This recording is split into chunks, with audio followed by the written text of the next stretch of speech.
આ માણસ સાચું કહી રહ્યો છે? જવાબ આપ! ના ભાઈ, આ બધું ખોટું છે. મેં કોમલને ભાગવામાં હેલ્પ નથી કરી. મેં તો ફક્ત આ લોકોના સાચા પ્રેમને સપોર્ટ કર્યો છે. તમે બધા કોમલની પાછળ પડી ગયા હતા કે મિહિર કોમલને લાયક નથી. પણ કોમલ મિહિરને બહુ જ પ્રેમ કરતી હતી અને મિહિર પણ કોમલને ગુમાવવા નહોતો માંગતો. એટલે મને એમ કે બે પ્રેમ કરવા વાળાને એક કરું. વાહ, વેરી ગુડ. એટલે આ જવાબદારી તે જાતે તારા માથે ઓઢી લીધી, રાઈટ? અમને લોકોને કોઈને પૂછવાનું સુદ્ધા યોગ્ય ન માન્યું તે. હવે તો સાચું બોલ માધુરી, કે તે કોમલને ક્યારે અને શું કહ્યું જે સાંભળીને ઘરેથી ભાગી જવા માટે તૈયાર થઈ ગઈ?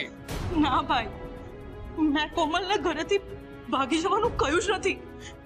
મેં તો ફક્ત એને મારી તો એક જ એડવાઇસ છે કે તું તારી આમ ઈચ્છા મારીને ન જીવ બચ્ચા. તારા મમ્મી કહે એમ નહીં, તારું મન કહે એમ કર. તને શરમ આવી જોઈએ માધુરી. કોમલને રોકવાની જગ્યાએ તેને ભાગવા માટે સપોર્ટ કર. ને કોમલ મને મળવા માટે ઘરની બહાર નીકળી ત્યારે તમે શું કર્યું એ તો કહો.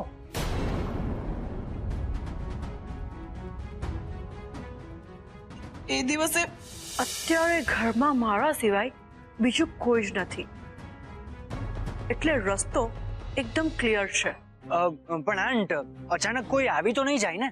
નો ચાન્સ. ભાઈ અને આરવ ઓફિસ ગયા છે.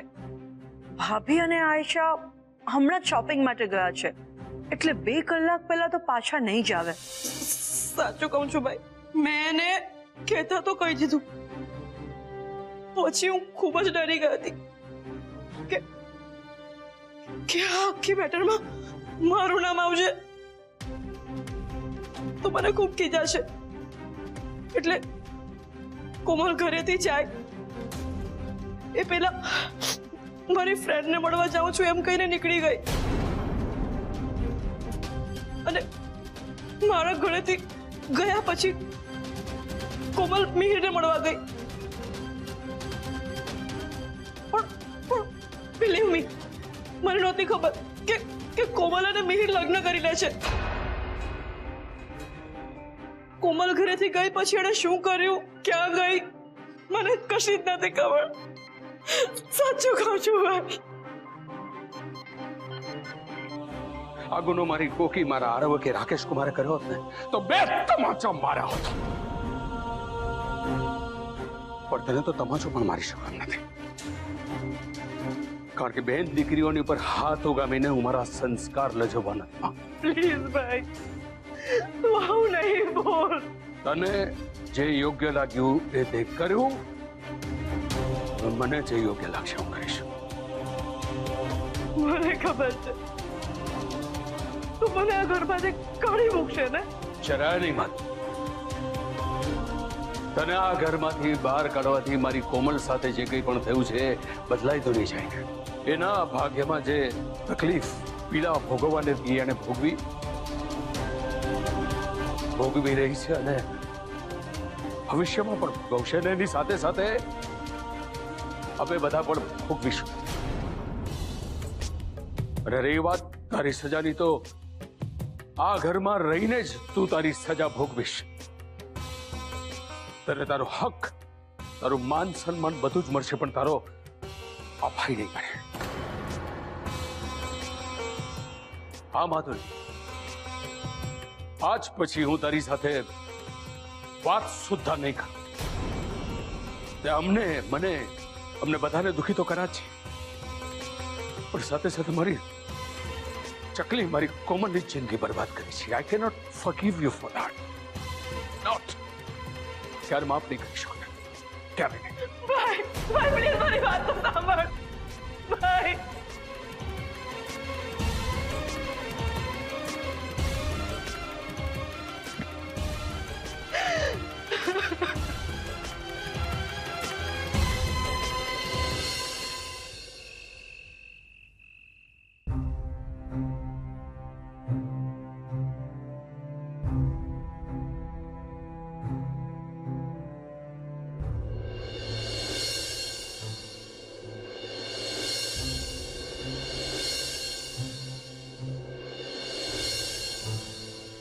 હું શું કહું છું, કાલે સવારે તમારી મીટિંગ છે તો પોલીસ સ્ટેશન મીટિંગ પહેલા જશો કે પછી?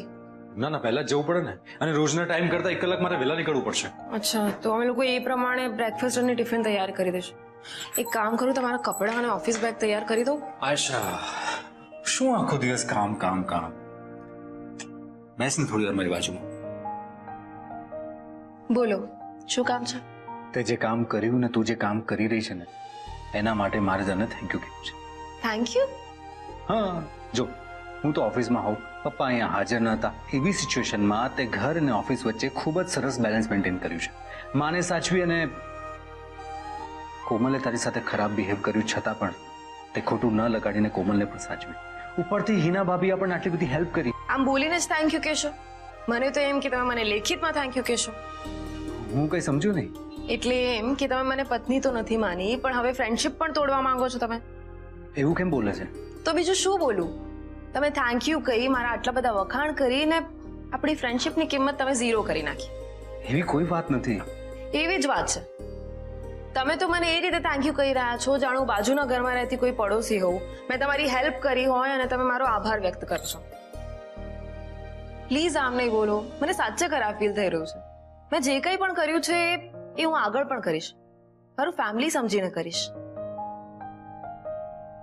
આમ થેન્ક યુ બોલીને મને આઉટસાઇડર જેવું ફીલ નહીં કરાવો please. I am so sorry. મારો ઇન્ટેન્શન તને હર્ટ કરવાનો નહોતો, પણ તે જે કંઈ પણ કર્યું છે ને એ ખરેખર વખાણવા લાયક તો છે જ. ઠીક છે, તો હવે તમે મારા જેટલા પણ વખાણ કરો, હું ચણાના ઝાડ ઉપર નહીં ચડું અને થેન્ક યુ કહેશો તો મોસ્ટ વેલકમ પણ નહીં કહું. અત્યારે તો એક જ પ્રાયોરિટી છે આપણી, એ કોમલબેનની લાઈફ બેક ટુ નોર્મલ થઈ જાય અને મિહિર અને એના પપ્પાને આપણે સજા અપાવી શકીએ. સજા તો એ લોકોને મળશે જ, કારણ કે અત્યાર સુધી આપણે બધા અલગ અલગ હતા. પપ્પા ઘરે ન હતા અને કોમલનો આપણને સાથ નહોતો, છતાં પણ આપણે એ લોકોને હંફાવી નાખ્યા હતા. જ્યારે હવે તો આપણે બધા એક છીએ, આપણે સાથે છીએ, એટલે એ લોકોની હાર નક્કી.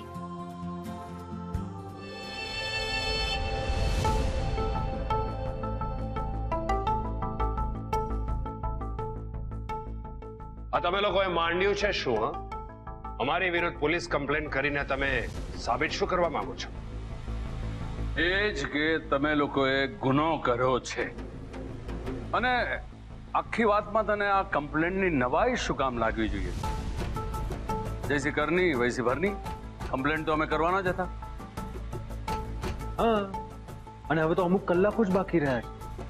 બહારની ખુલ્લી હવા માણી લો, પછી તો જેલની જવા ખાવાની છે ને. તમને લોકોને જરાક પણ શરમ જેવું છે કે નહીં? કોઈ પોતાની દીકરી અને બહેનના સસરા સાથે આ રીતે વાત કરે? કોણ સસરા અને કેવા સસરા? લાગે છે તને સસરા બનવાનો બહુ હરખ છે અને વેવાઈ પાસેથી માનપાનની ઉઘરાણી કરવાની.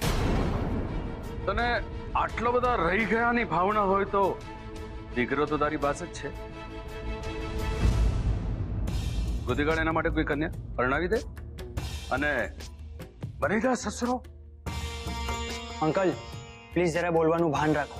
આ મને નહીં, તારા બાપને કે એ ધ્યાન રાખે. જો અમે સજ્જનતા વાપરીને તે દિવસ સામ સામે બેસીને પટાવટ કરવા આવ્યા હતા અને આજે પણ એટલા માટે જ આવ્યા છીએ. તમારી દીકરીની જિંદગીના બદલામાં તમે અમને પ્રોપર્ટીના પેપર્સ આપી દો એટલે તમે છૂટા અને અમે પણ છૂટા. તમે બાપ દીકરો અત્યારે પણ છૂટા જ છે. જે કરવું એ કરો, તમને છૂટ છે. કમાલનો નિષ્ઠુર બાપ નીકળ્યો તું તો જયરાજ. મને એમ કે તારી દીકરીની જિંદગીના બદલામાં તું આ પ્રોપર્ટીના પેપર્સનો મારા મોઢા પર ઘા કરીશ. લાગે છે કે તને દીકરી કરતા મિલકત બહુ વાલી છે.